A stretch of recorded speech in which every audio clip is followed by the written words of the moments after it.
Hey guys, what's going on? It's KB Alpha, and welcome back to Eternal Summer. I got the intro right.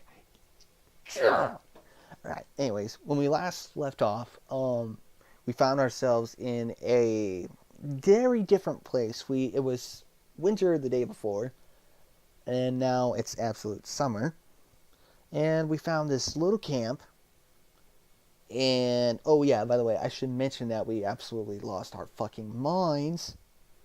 But don't worry about that. Now we're gonna head into this camp because some girl told us we're gonna find some Dmitrievnas. Girl, her name's gonna be Dmitrievna, the camp leader. She's gonna apparently explain what's going on. So let's continue. After standing alone for a while, I headed into the camp. A mere 50 meters away, a mere 50 meters ahead, a small one-story house popped up on the left side. The sign near the door said, "Clubs." I was about to come closer. Whoa! And the door suddenly opened, and a short girl in a pioneer uniform came out. Her pretty face gave me the impression of one suffering for the fate of the whole of mankind with a truly universal sorrow. As soon as she saw me, the girl froze, as if frightened. That expression is so comical. I froze too, wondering what was the best to do. To approach first, or wait until she showed some initiative. Or maybe run away after all. Although this last option was constantly being suggested only by my self-preservation instinct. At least, that's what I'd like to believe. Not the worst human instinct, but far from the most logical. Can we just deal with the girl in front of us? God freaking holy. Oh my god. This is ticking me off so bad. This instinct played poker against seductive abilities. The outcome would be predetermined. And those seductive abilities, or at least their semblance, were hinting to me that there was no need to be afraid of this girl. Holy fuck, she's short. Suddenly, somebody jumped out of nearby bushes. A girl wearing a bright red t-shirt with USSR written on it.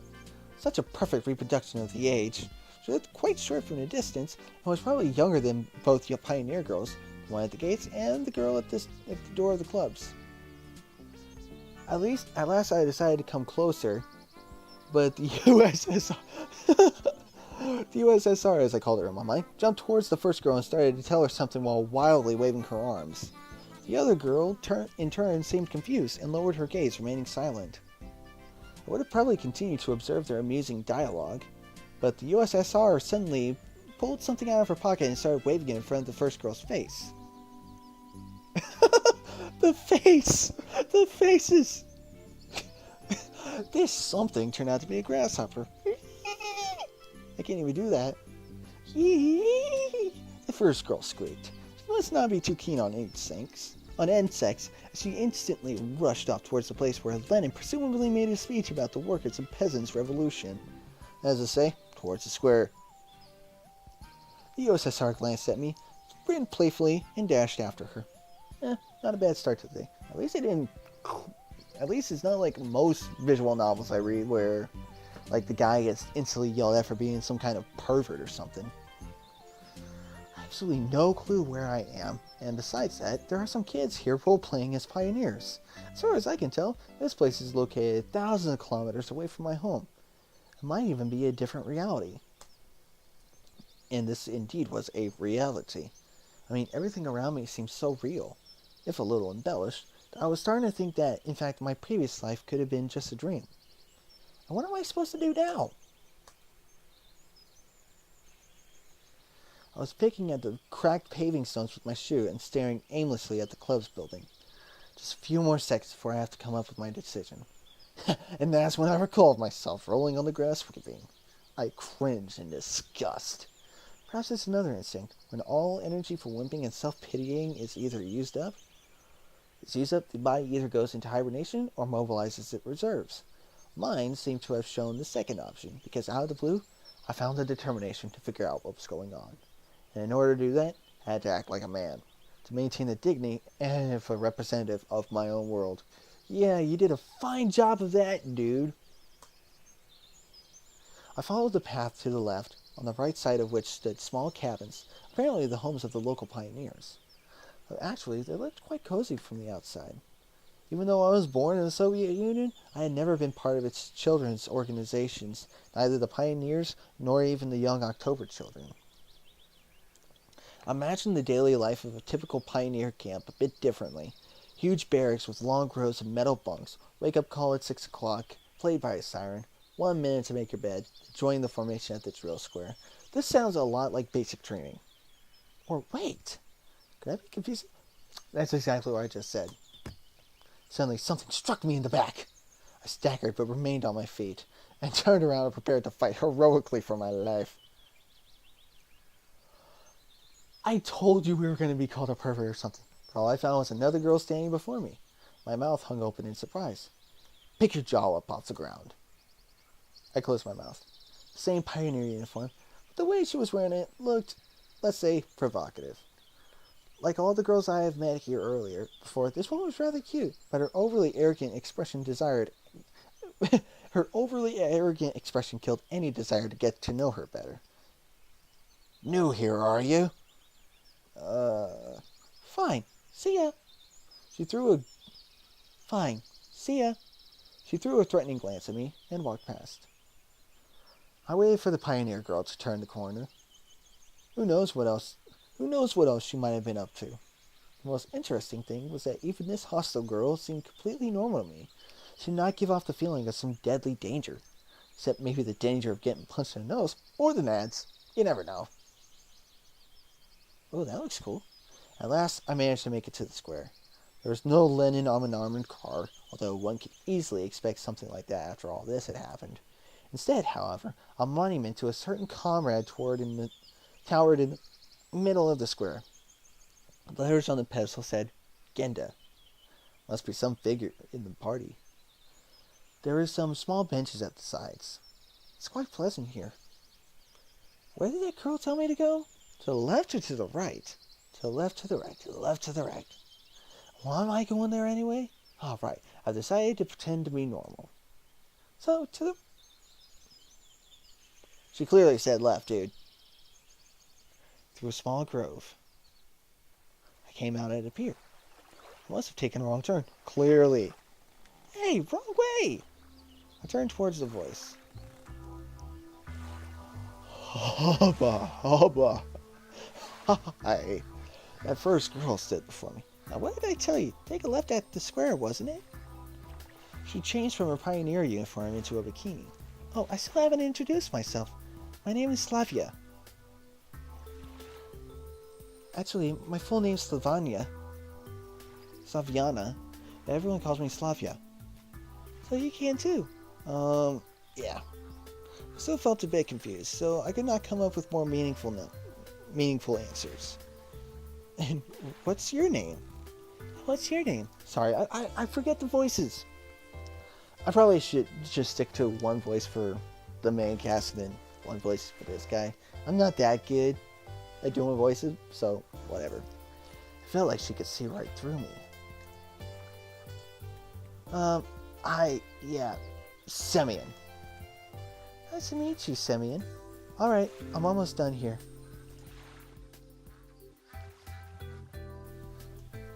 Could you wait here a moment? I'm going to change and we'll go to Olga Dmitrievna together. Agreed? Agreed. After this exchange, she ran off. I sat on the pier and let my feet hang into the water. I was wearing heavy winter boots, but in such weather there was nothing wrong to getting my feet wet. Furthermore, it let me cool myself off a little. Looking at the river, I was brainstorming and processing everything that has happened. This is some kind of conspiracy? It's a weird one. Even too friendly at times. No, it really looks more like a random event. Some entirely incomprehensible random event. Shall we go? Slavia was standing beside me, dressed in the pioneer uniform again. Let's go. I've been here for a very short time, but of all the people I've met, she looks the least suspicious. However, this fact is already suspicious itself. We walked to the square. The USSR girl and the girl who hit me on the back were there chasing each other. Is that some kind of game they're playing? Ulyana, enough running. I'll tell everything to Olga Dmitrievna. Aye, aye, Captain. I decided to not question Slavia for a while about what was going on for the local residents. Better to meet with this mysterious Olga Dmitrievna first. Sounds like she's the boss here. We walked past the rows of almost identical cabins, some of which looked like fat beer barrels, while others looked more like household sheds. Finally, Slavia stopped in front of a smallish one-story cabin. Ooh, that looks pretty. It looked like an artist's painting. The faded paint, chipping here and there with age, was sparkling in the sun. The window shutters, slightly ajar, were swaying almost unnoticeably in the wind, and huge lilac bushes were growing at the sides. It seemed as if this ramshackle hut was drowning in a storm of purple silk. The lilacs, like some elemental force, were inexorably destroying the troop leader's house. What are you standing there for? Let's go. Slavia snapped me out of my daydream. And stop teasing Lena already. Oh my! Rena? Wait, is this a Higurashi no Nako Niro Ki? Or a When They Cry reference? Rena? Holy shit! That was awesome. Sounds like there's someone inside. Indeed, a moment later the door swung open and Ulyana ran out and dashed past with the same mischievous grin. The pigtailed girl came out next. Don't let it bother you, Lena. So her name is Lena. Gotta be thankful it's not Rena, at least. But I don't... Instead of finishing her sentence, she blushed and quickly headed towards the square. For some reason, I felt like turning and following her with my eyes, but Slavia said, Come. Oh, that looks very modernistic. Although a creepy dude on the left makes me not want to look at him, but I want to look at him at the same time. Totally not homo, dude. It's just, I can't look away from your face, dude. It looks so fucking ugly. What the... Oh my god. Nope, I'm done. We entered the cabin. Inside, it looked like something similar to what I'd imagined. 2 beds, a table, a couple of chairs, a simple carpet on the floor, a wardrobe. Nothing special, but at the same time it felt home-like and cozy, although this room was almost in the same state of disorder as my own flat. Hey! The girl standing near the window appeared to be about 25 years old. Nature had obviously gifted her with a pretty face and good body. At least one thing can make you happy in this pandemonium. The locals are beautiful. You're finally here! Excellent! Whoa, she knows I'm here? Whoa, holy fuck. Excellent. My name is Olga Dmitrievna. I'm the camp leader. Nice to meet you. I'm Semyon. I decided to talk as if I wasn't surprised by anything that was going on. She came closer. We've been expecting you since early morning. You've been expecting me? Yes, of course. And when does the next bus come? And why do you need it? Yeah, right. Why would I need it? Guess I shouldn't ask direct questions. People may react to them quite unlike how I prefer. And I doubt I'd get any answers. No reason, just curious. By the way, where are we exactly? Our mailing address, I mean. I want to send them a letter to my parents to tell them I got here fine. For some reason, I had the desperate idea that if I played along, I would find something out. Oh, but your parents called just half an hour ago. Sent their regards to you. No, that's a surprise. So, can I call them? Because I forgot to tell them something before I left. No. She gave me a sweet, spontaneous smile. Why not? We don't have a phone. But you just said they called. Exactly. Then how can my parents make a call to here? I've just come back from the district central town. I talked with them there. Ah, so that's how it is. And can I somehow get to the town? No. She kept the same smile. Why not? Because the next bus only comes in a week. I decided not to inquire how the troop leader managed to get there and back. I would get no answer anyway. At this time, Slavia was standing next to me and seemed to find nothing odd in our conversation. Oh, we need to find a uniform for you. I have got absolutely no desire to put on pioneer shorts or wear the ridiculous red neckerchief. However, wearing winter clothes in summer isn't exactly a great idea either. Right, thank you. I wonder if I'm the only one here who finds it strange that someone's wearing a coat and winter boots in such heat. Rightio, I'll be off then, and you can get yourself acquainted with the camp. Don't forget to come to dinner in the morning. Having said that, she walked out of the cabin. No, walked isn't the right word. She rushed out. I ended up alone with Slavia. I must go too. Got things to do. Take a walk, look around the camp a bit. See you in the evening. If there is no threat or catch to this, then this reality, as embodied by Slavia, becomes more and more appealing. For the first time today, I realized it was awfully hot here. Although, obviously, my winter clothes were to blame for that. I took off my coat and dropped it onto the bed. My pullover followed it. I was now only wearing the shirt. That's much better. All I could do now was follow their advice and go look around the camp.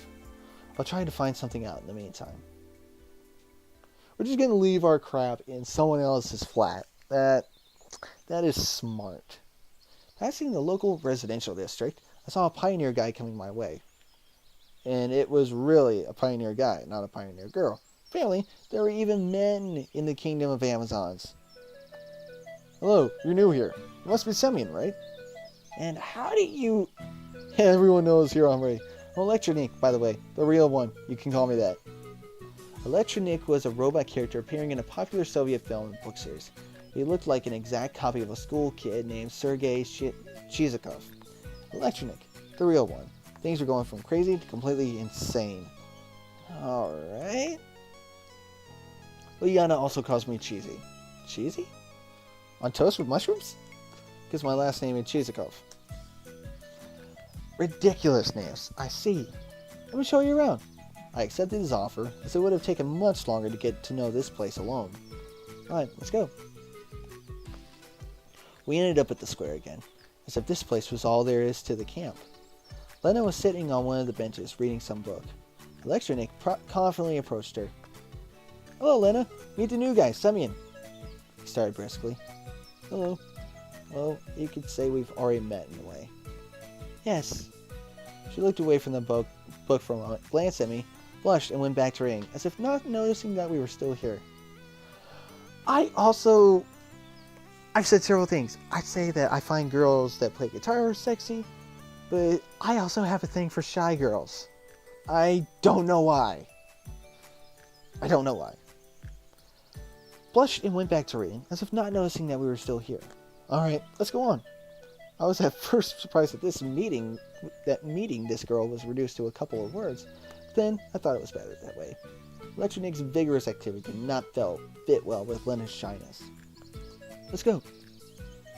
Next, we came to a building, which I instantly identified as a canteen. And this here? I know, this is where you consume organic food. Yeah, something like that.